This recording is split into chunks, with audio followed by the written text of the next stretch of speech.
Hey, Change Enterprise Mizo Warson channel kan lo lam chau he tu hen kan dora kan stock nei silai stock kan nei sa ho khan ta chuan hemi hi gemo singthum sang ni man hi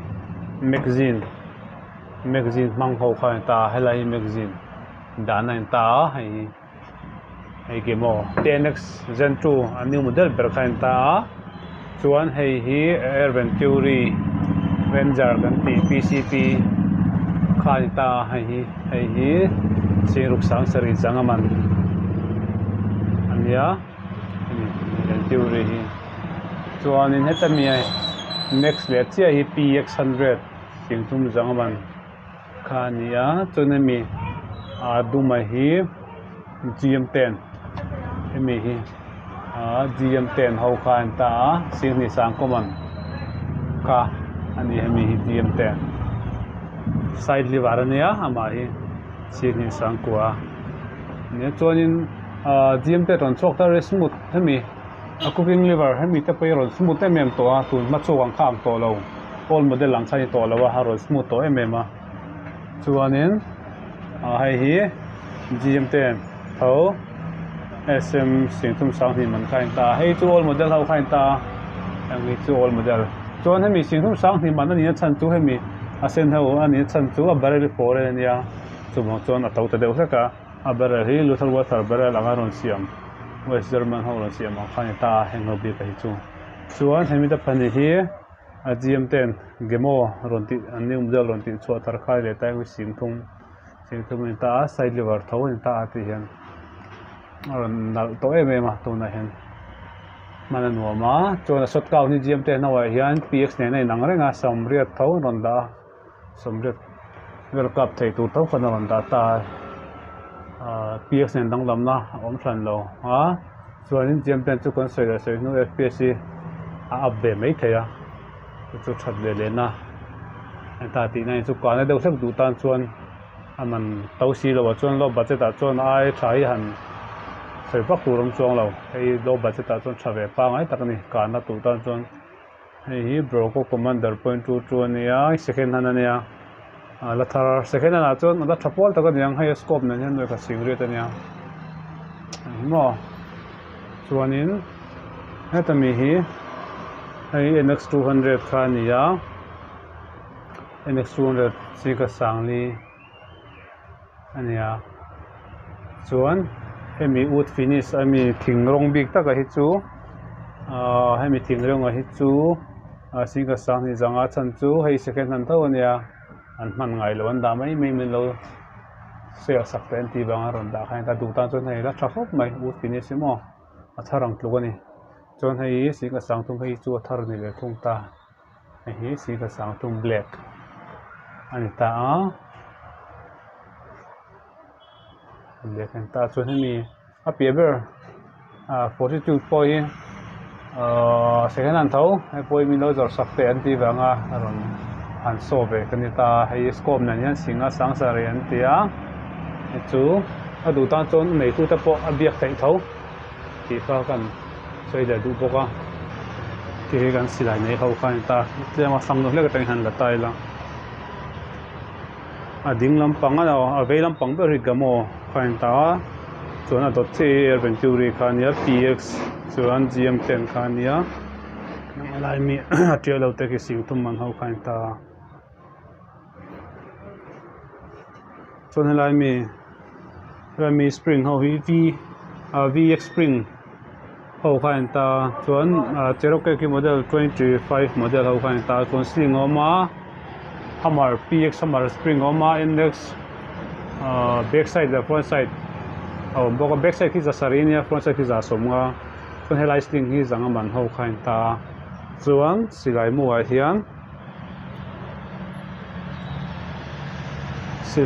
hian ei Apollo hi zanga man oma paila mi .22 ani ta chuan Airbus iom boka chuan hemi Super Impact ki .22 ania chuan Principal ania chuan Rifle Thunder hei za sari ania chuan hei G Smith hoina an ron siam thar ania fat head ania 8 grain 8.1 ani chu hei tha khop mai he silai mu te hi NX le NX100 le VX ti velte silai FPS na bak lo tan chon silai kana over lo tan chon ei a silai mu quality poi tha fe the ta nia a tha khop mai hei hi finishing a tha boka he silai mu silai tha tak ani hei man tlo ma chon a thalu tu pore na ngai san lo he mi flat du tan chon 8 point gain ania a thalu tu ke silai hi o chuan hyper hi ke 0.22 ka pellet thawania chuan hei hyper hei chu 1.7 ania chuan ADC hei sang khat ania T34 JSB company tho kha ania chuanin super magnum hi om le boka chuan dom hi om le boka chuan hei sutar ti hi nia hemi sutar hi 9 grain vel ania zathum oma hei cheng zathum man ani poi quality cha ran lo a tha ve pa ngai khop mai chuan hei hi zower 8.44 ani ta chuan hei hi ultrashock JSB company tho hei zajet som ngai ni pek theya ultrashock ni tha khop mai hei PX a po a tha JSB company chu quality cheta kalom lem lo a tha hlom khop mai hei kan silai mo nei ho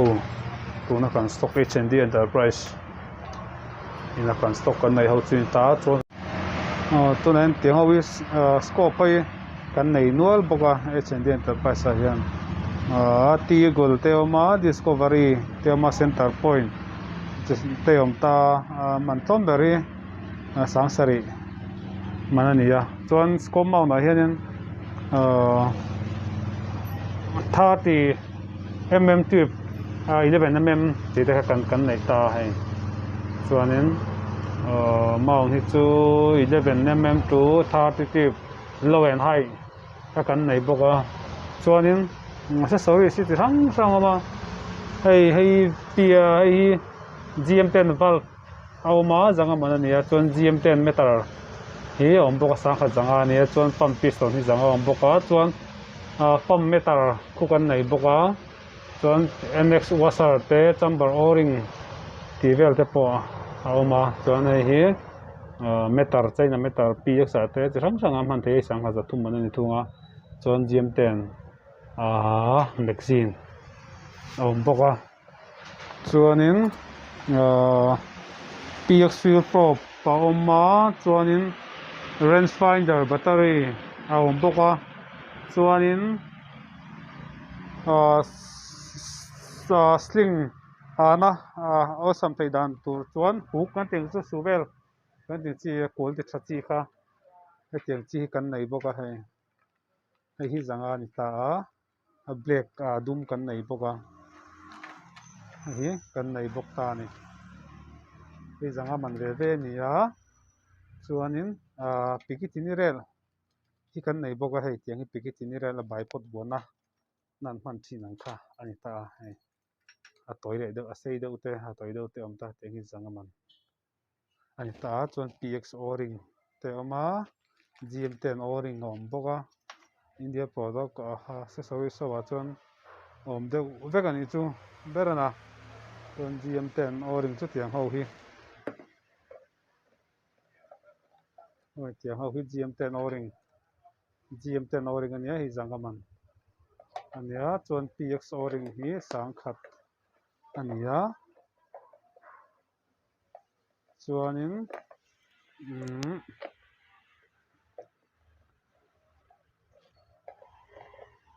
pump o-ring kha awm boka pump o-ring hi khui ber hi ne lok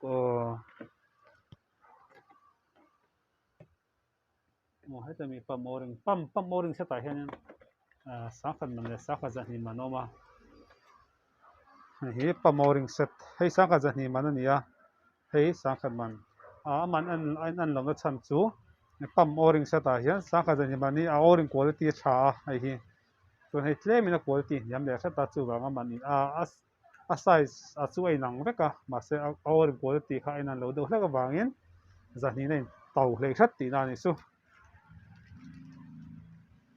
chuan khati zong deuh mai khan ka hria mau hi chu 30 tube 11mm pha kan nei a double screw vek ani a chuan silencer hi awm bawk a local mate thenghowi NX le PX tite GM10 silencer ti vel kha kan nei ngal vek bawk a chuanin kan dawrah hianin chrono kan call bawk a chrono FX chrono chuan khawchak chrono kan call bawk a hei FX chrono ania hi FX chrono ania chuan HND Enterprise ah hianin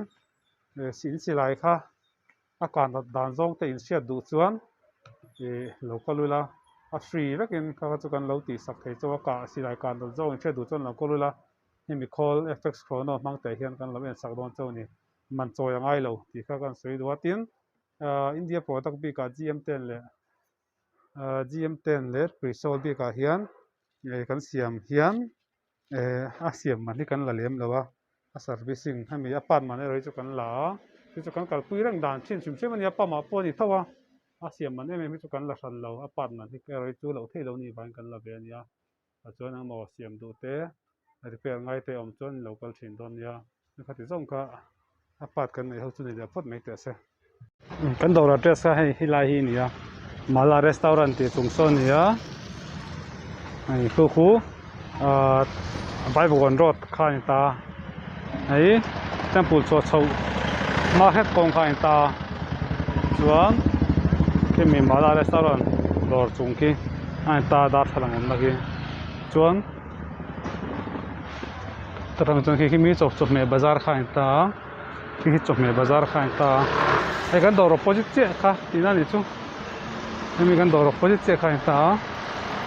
a fiat thei mai chu ka ring deuh ki mi chok me sabji bazar atang khen tang lampang lang khan hoi rat khan ni ngal mai ta chuan step ah hian kan lut chho det ta ti hian hemi lut chho ret step toi te lut chho hian dawr chu tam mai ni ti khan kan address chu khati khan ye